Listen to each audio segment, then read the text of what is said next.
চিটো না দা কিসে এই বেটা তুই জেন্দা গেলি গা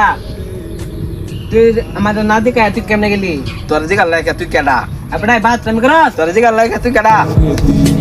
কারা তোর আমি দেখকে দেম কই দিলাম যেন মাছ সিট আয়োছে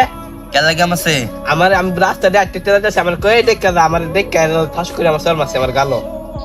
আই ছোট দেখি কেডা মারছে তোরে এই দাঁড়া আমার ছোট ভাইরা কি কইছস ভাই আপনার ছোট ভাইকে আপনি জিজ্ঞেস করেন কি জিজ্ঞেস করতাম আপনি জিজ্ঞেস করবেন তো একটু আর কি আছে আমার ওই মারছে কেন গিয়া আমি রাস্তা দিয়ে হাইতে যাচ্ছি আমার মার দিছে আসলে ভাই আপনার ছোট ভাই আমার সাথে বেয়াদবি করছে কি বেয়াদবি করছে কি বেয়াদবি করছে আপনার ছোট ভাইকে তো জিজ্ঞেস করলে তো প্রমাণটা পাবেন আমি কিছু করি না আমার গালে চাষ করে সর মারছে আসলে আমার সাথে আদব পেজা ভালো করে নাই কে তুই আমার ছোট ভাইতে মারছা ভাই মাফ করে দেন আচ্ছা ঠিক আছে সমস্যা নাই ভাই ঠিক আছে